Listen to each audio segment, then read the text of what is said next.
I really appreciate the opportunity to be here today. My name is Rick Greenhut. I'm with Xperi, the HD radio people.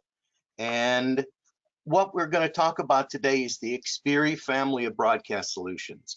I've been with Xperi for 12 years, and in June of this year, I will celebrate my 50th year in this business. So I'm looking forward to talking to you about our family of products. But first, I want to make a point of thanking the people at BE/Elanos for the opportunity to make this presentation today.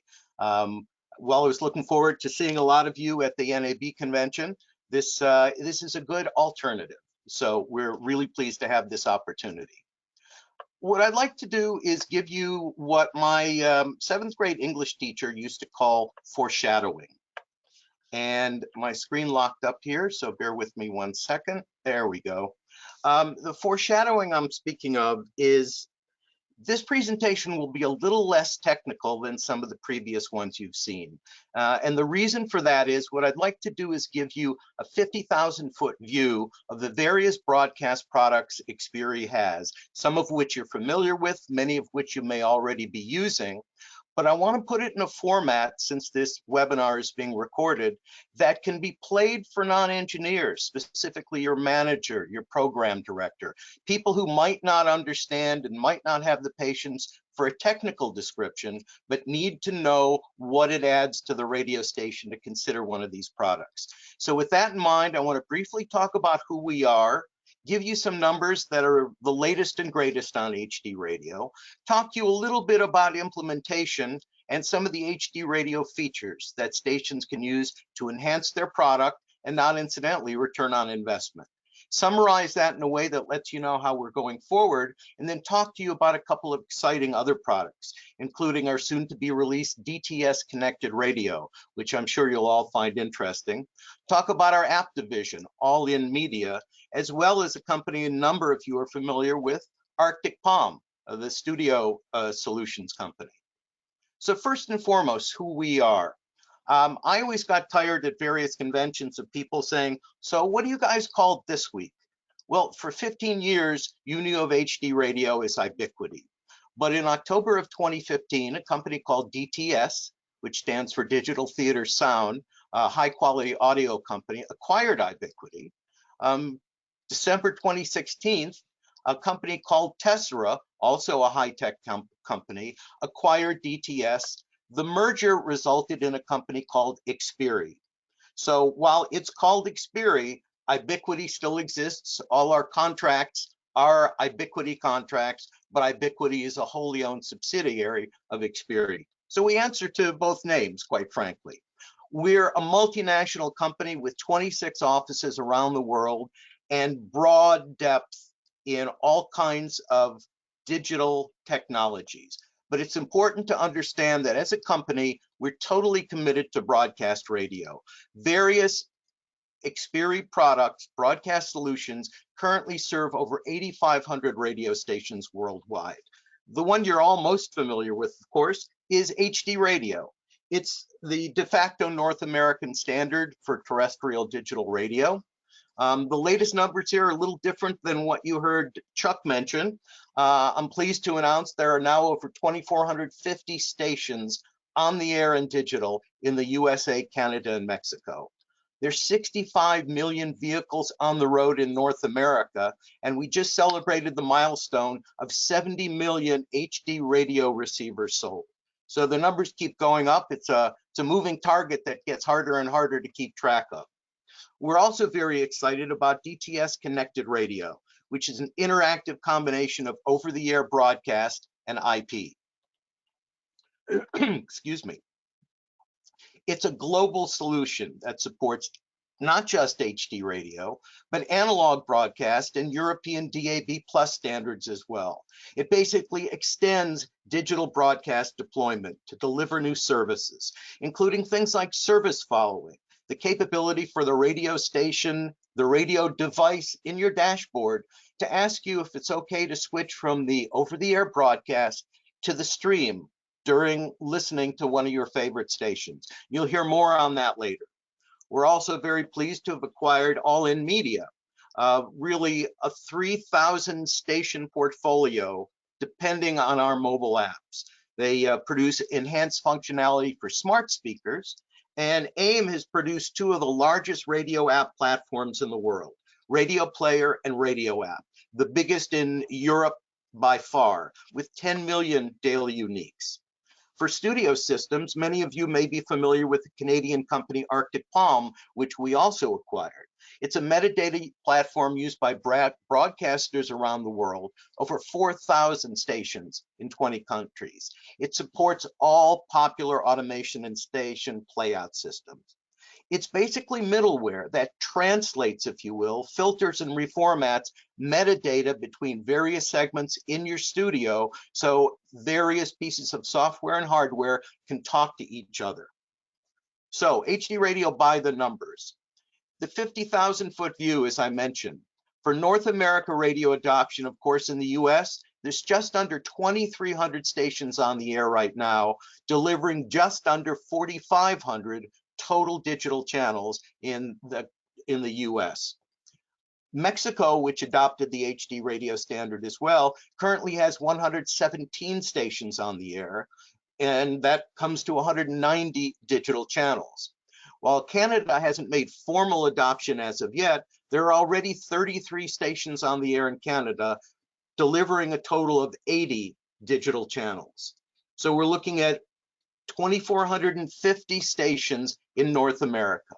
When you look at the US breakdown, you'll find of the just under 2,300 stations, over 1,500 have at least an HD2 channel. It's well over half. There are 549 HD3 channels and 88 stations with HD4. And questions of bandwidth availability always come up when I show this slide. So a little later on in the presentation, I'll be going into some of the details on how you can pull that off without compromising the audio quality of any of your channels. But one of the things we want to emphasize is because of the stations that have converted to HD radio technology, already 79% of all radio listening in the US is to stations that are already broadcasting with HD radio technology. Now, not all these people have HD radio receivers, but the stations that they are listening to, the ones they are most loyal to, the ones they are P1s for, are already broadcasting in digital.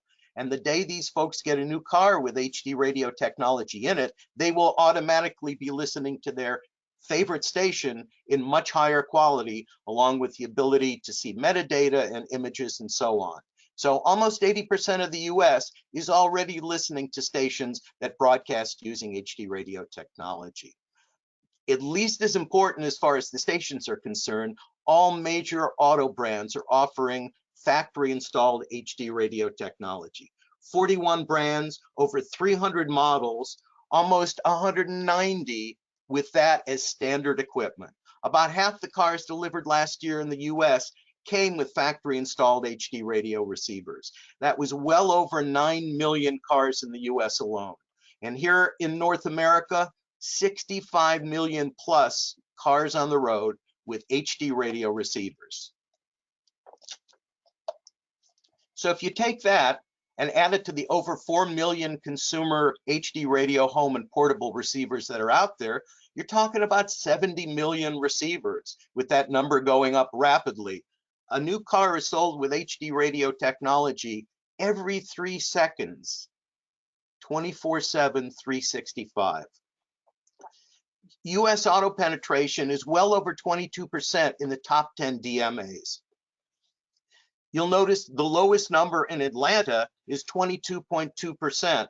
And that's kind of interesting because it turns out the national average is about 22%, or over 1 car in 5 of all the cars on the road in America already have an HD radio receiver. So let's talk a little bit then about implementation. First of all, this is the most successfully deployed digital radio system in the world. 2,400 stations, reaching over 400 million people in North America, 70 million receivers. But far more important, radio station operators are innovating new business models, and they're increasing revenue via HD radio operations. This is just not a technical solution. It's also very much a business solution.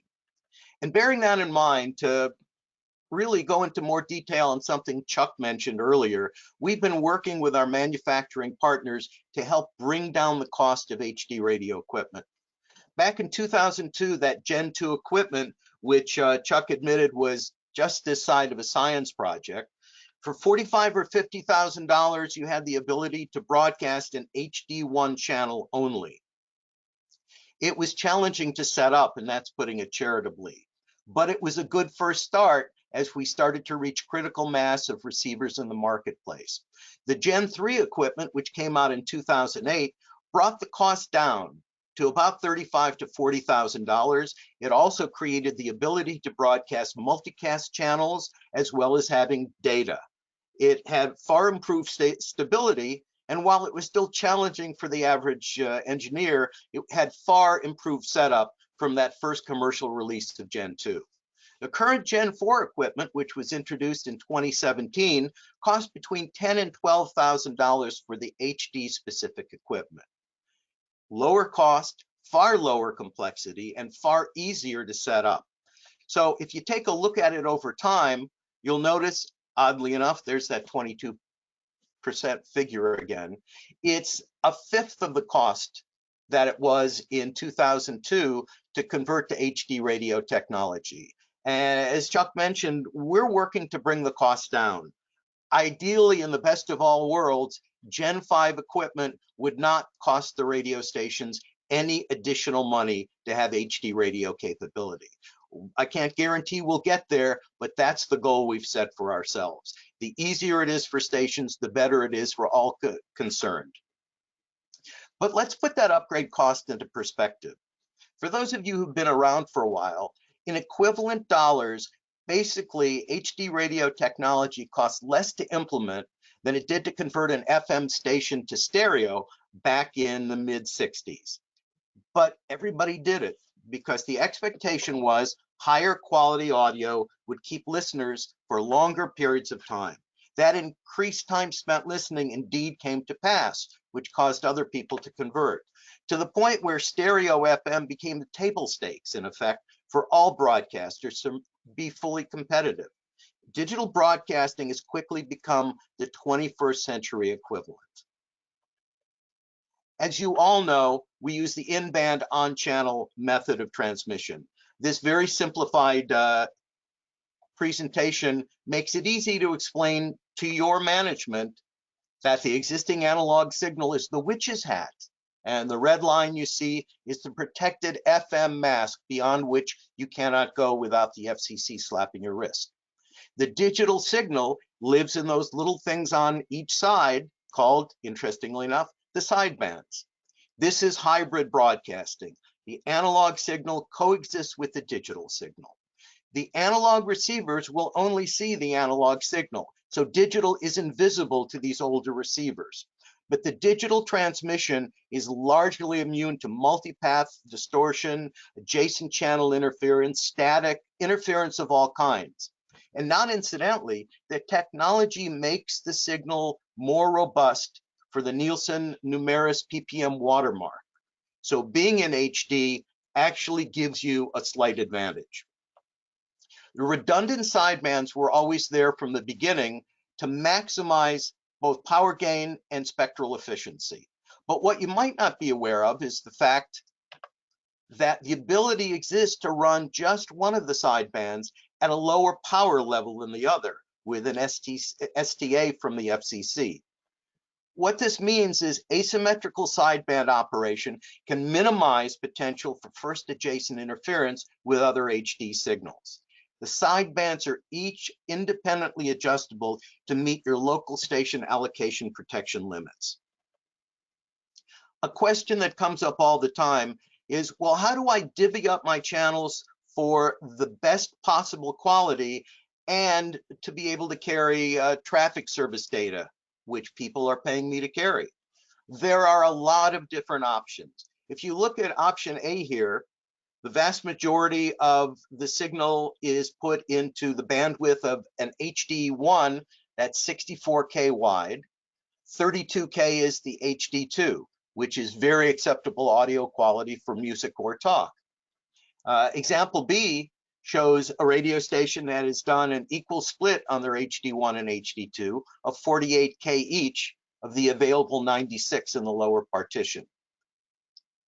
Option C shows 48 for the HD1 and an HD2 and HD3 that are both 24K wide. These are perfectly acceptable for talk or for a channel you're leasing to a third party. And example D shows an equal split of 32, 32, 32. You've got a number of options, with the one limitation being the FCC mandated your HD1, your simulcast of your analog signal, needs to be a minimum of 32K wide for quality purposes. But there is a second P3 partition that allows a separate 24K of standalone bandwidth. You can commit this to the data you're providing for a traffic service, or it's a great place to light up an HD3 or an HD4 to simulcast an AM station. 24K is perfectly acceptable to simulcast an AM signal. In fact, it will probably sound better than the actual AM signal. In terms of features, we all have to bear in mind that radio now needs to have the same look and feel as the other audio sources that exist in the dashboard. Artist and advertiser experience, which Chuck alluded to earlier, the ability for images to be related to the broadcast in real time, album art, station logos, and certainly not incidentally, advertiser logos. The ability exists to do that in real time. And there are tens of millions of HD radio receivers in cars out there right now that have this capability.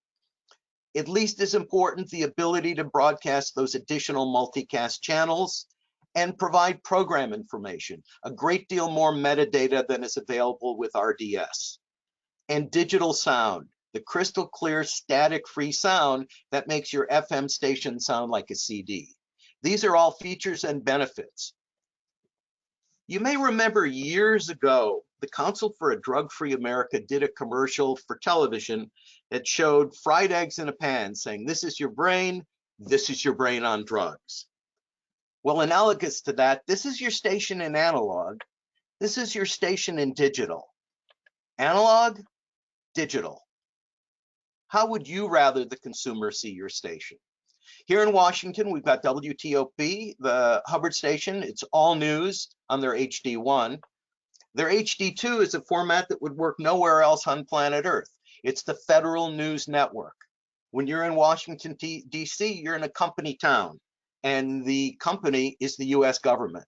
The Federal News Network channel is for federal employees. It's got very specific programming for a very specific audience. It's one of the great beauties of HD radio multicasting. And their HD3 is a wonderful eclectic music format called the Gamut.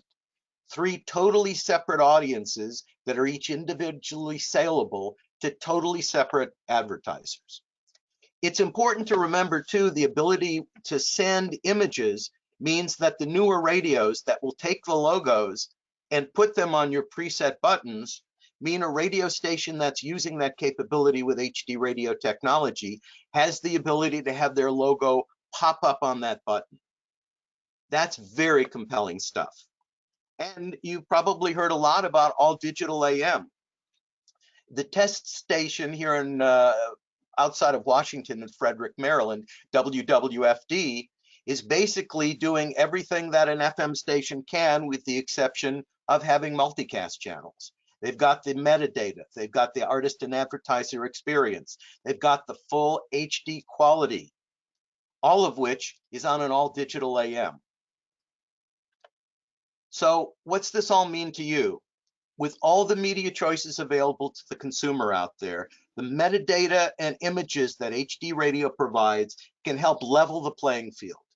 It's ironic as broadcasters that we would be talking about trying to look like Sirius XM or Pandora, but it's a game of catch up now. And the metadata and other images that HD radio provides gives your radio station a chance to look like these other audio sources that people are already familiar with.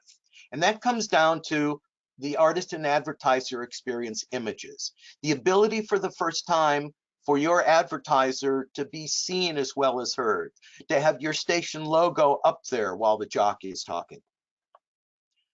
We had a study done by Nielsen a few years back, and we were startled by how much listeners remember brands with enhanced ads.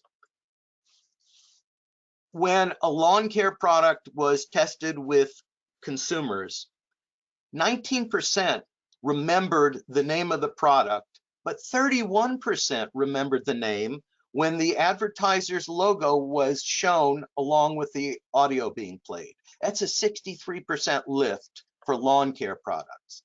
For a specific vehicle advertisement, the model was only remembered by 11% of listeners that did not have a visual image with the audio, but 25% remembered when the image was shown along with the audio. That's 127% list. And the one that every radio salesperson out there should love is the one for the auto dealership. This was a Jeep dealership, and while the majority of people remembered it was for Jeep, those who only heard the audio, among them only 1% remembered the name of the dealer. But when the dealer's logo was shown to the other test group, 15% remembered the dealer's name as well as the car brand. That's a 1,400% lift. That's the power of being able to be seen as well as heard on the radio. You may be aware of the companies that are out there that provide turnkey solutions for this.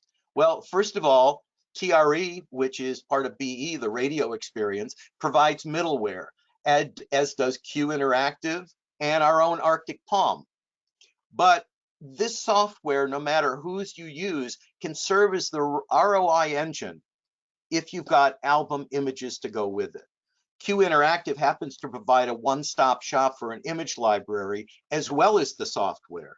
For those of you who had used TagStation, right now Q2Go is the only integrated middleware and image licensing package. If your group already has images licensed from one of the third parties that has album art, you can use the TRE, Q2Go, or Arctic Palm software.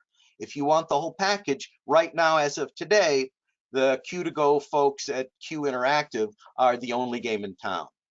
Consumers are already expecting logos and images with their music. You earlier saw that VW radio with the artist experience image on the presets. Well, this is what Sirius satellite radio already looks like. You can either be the blank screen or you can compete on a par with the same visual impact in the dashboard that things like Sirius XM already have to the consumer. It allows stations to create visual interest. This is an example of a syndicated show that uses this to great advantage through NPR. If you carry Morning Edition as a public radio station, the folks at NPR provide all kinds of abilities to provide around the clock images to go with the various stories. There are metadata describing the name of the reporter and the story. There's an image to go with the story. This is all made possible by Content Depot, which is part of Public Radio International. It provides the ability for stations to get this stuff on the air and be more interactive with their listeners.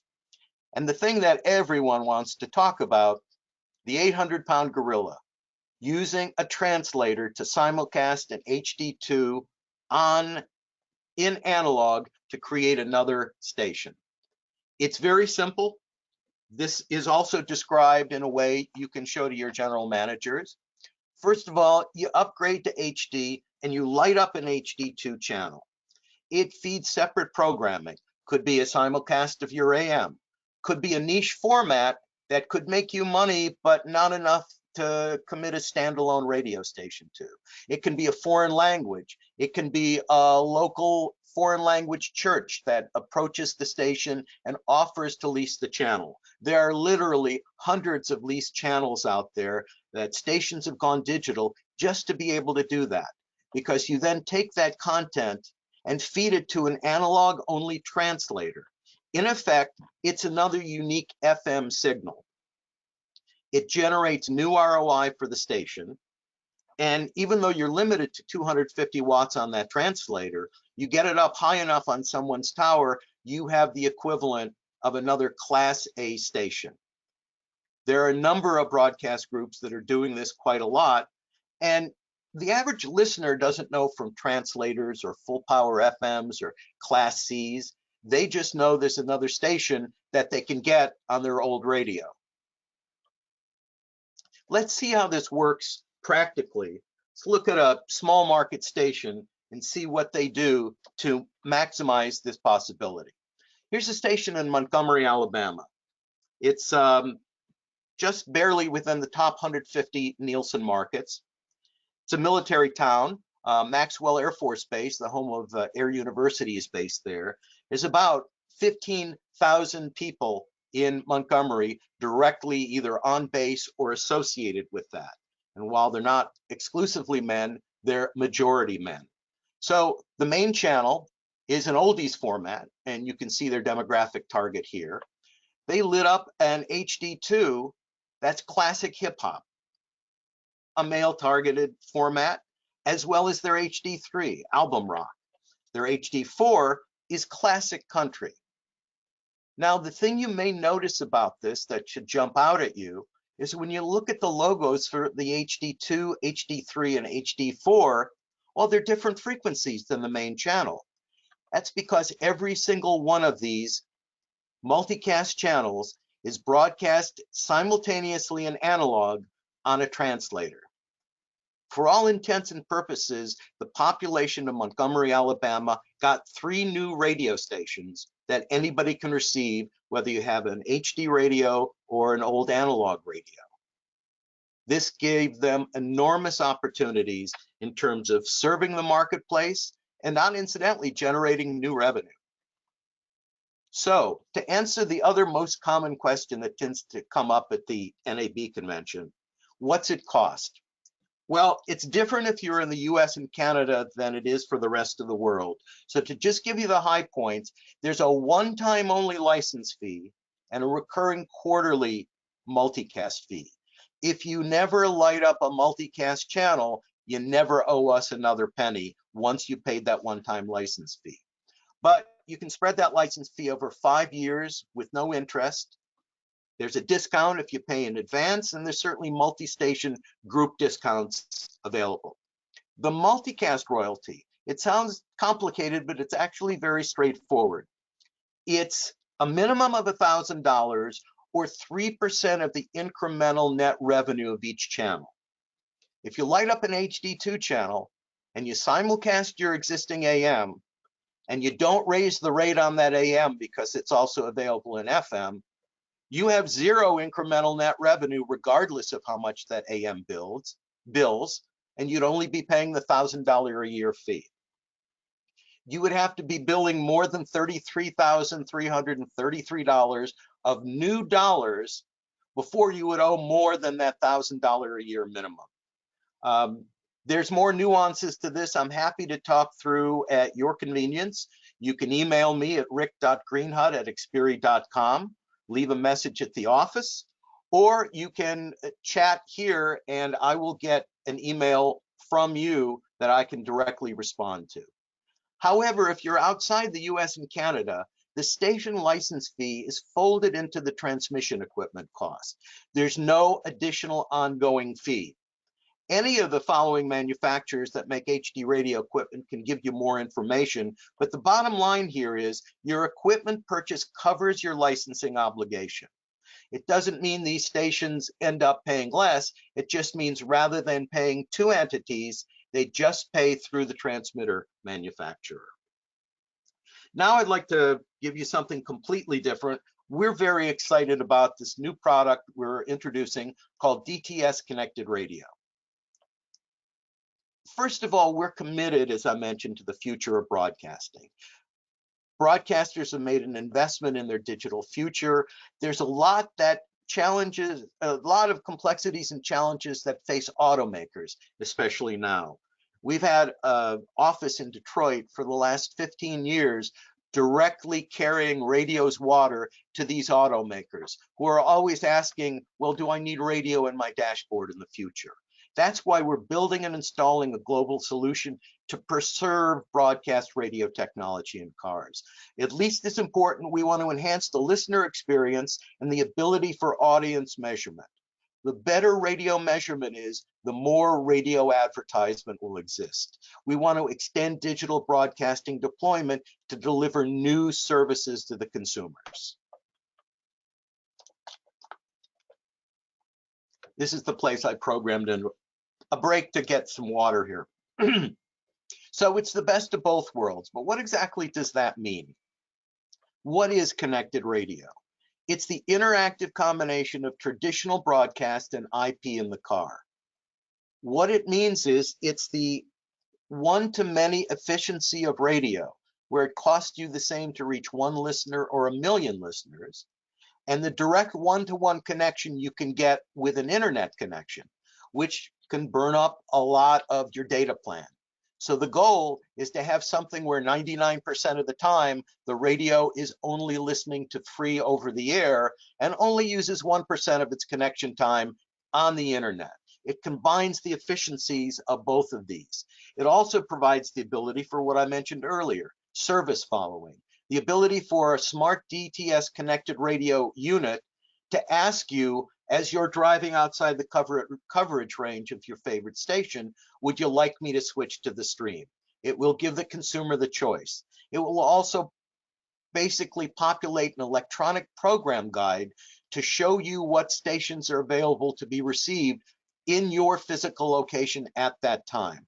And it's really made to enable not just broadcasters, but automakers and consumers to benefit from the technology. It'll provide for discovery of new stations, new features, new music.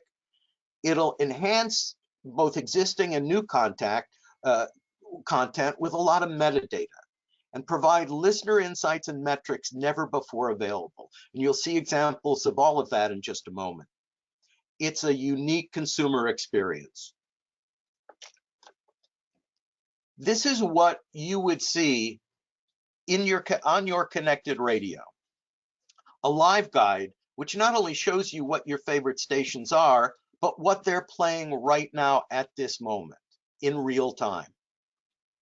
The ability to take a look at what the competitors are doing, and then zoom in literally and say, give me more on this. I'd like to tell the station, I love this song, or I'd like to tell the station, I hate this song. You can push the thumbs up or thumbs down buttons. You can go in even further and say, I want to know more about this artist. Where is this artist playing in my market? Oh, Staples Center. What can you tell me about that venue? A series of button pushes can drill you down in a way that never before has been available with radio. So here's what a typical connected radio session would be. When you turn on the radio, it basically connects via IP. It says where it is in terms of latitude and longitude, and the fact that a session has started. The radio has been turned on. Within a second, it will build and deliver a station guide of live and now playing information based upon the stations within range of where that car currently is. It'll begin a session as it notes what station you're listening to, what time you started listening. Excuse me. As the station continues to play different songs, it logs all that. It will have all that information from the station and log it in real time. The station frequency, the ID, the song that's playing, it all gets tracked.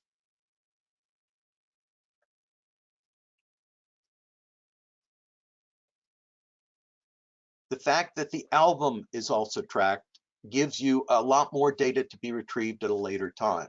When you tune out to a different station, it will begin a new session, log the station frequency, the channel, the session start time, what the song and artist and album was, delivering that information in real time. And it'll note when you turn the car off. What's this all mean? It means metrics that have never before been available to radio stations. It means audience overview, tune in and tune out, listening spikes. Did my jock talk too much and people started to tune out? Minute by minute information, absolute quarter hour information, the ability to look at all my stations in a cluster or just one station.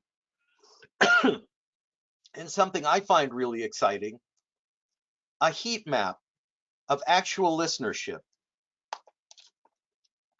The DTS connected radio head unit will provide latitude and longitude with 100-meter resolution.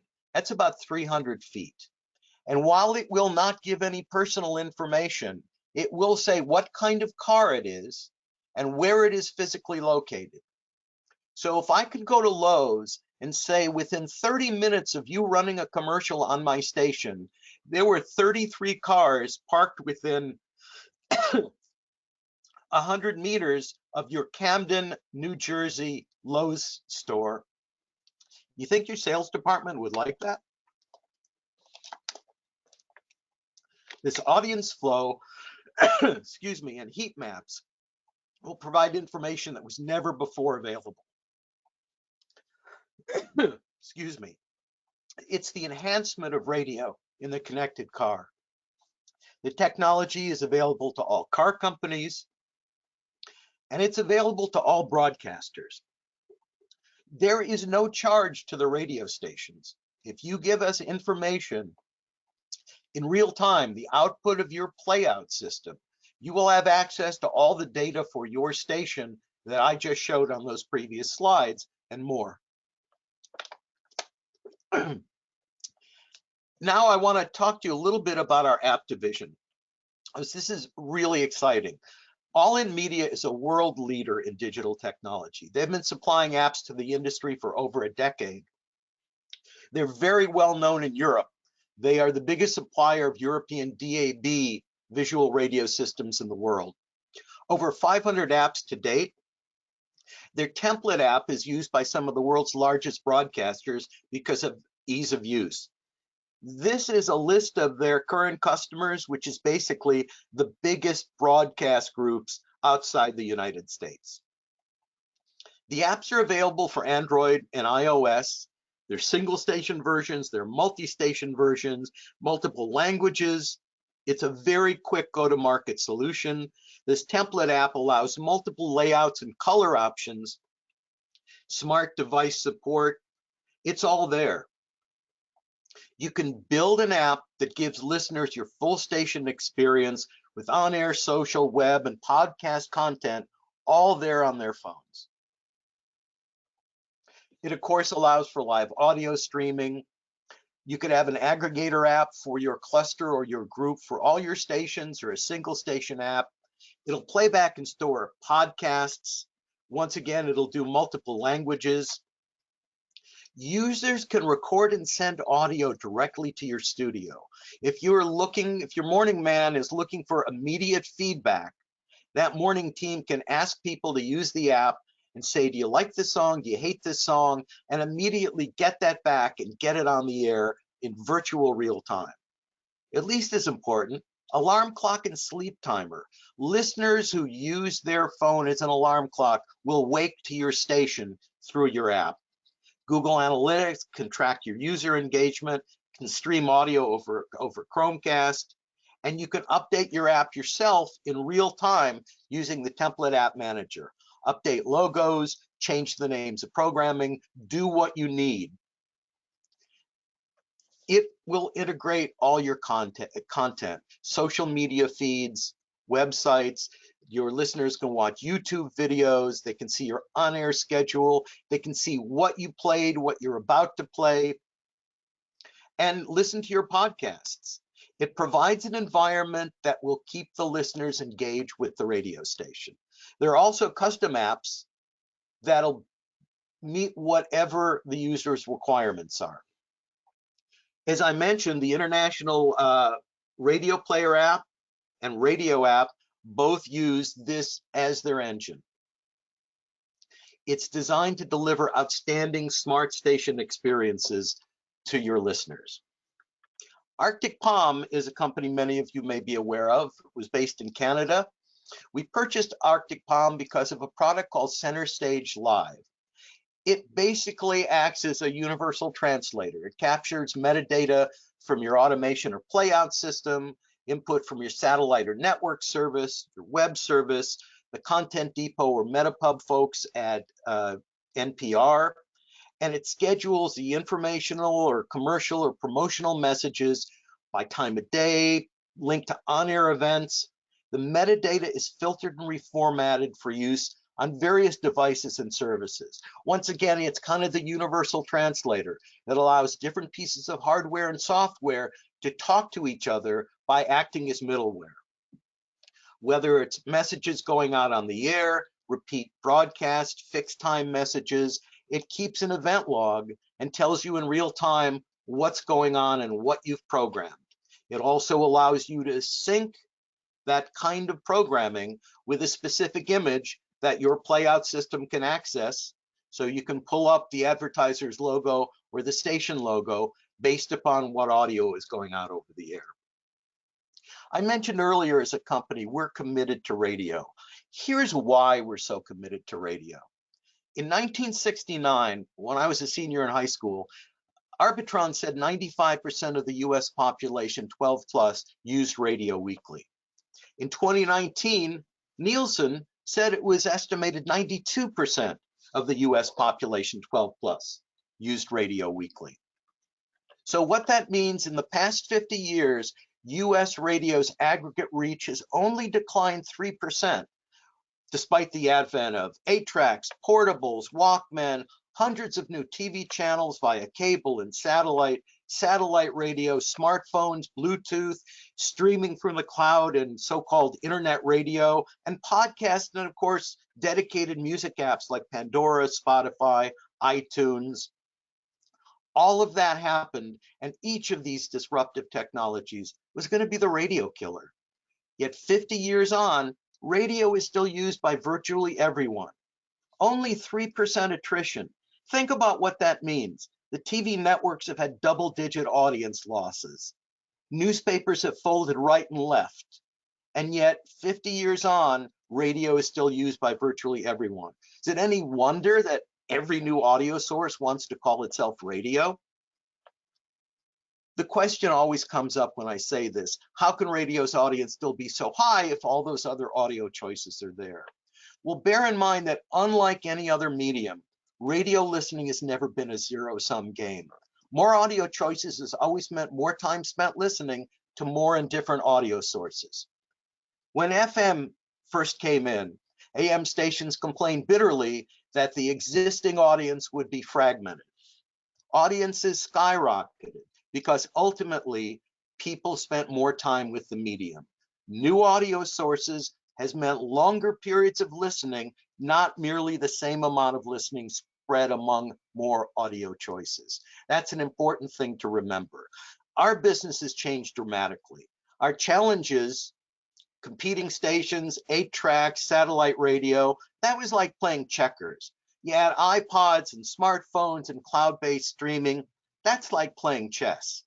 Well, now with internet radio and podcasts, smart speakers, it's kind of like having to play chess with Mr. Spock.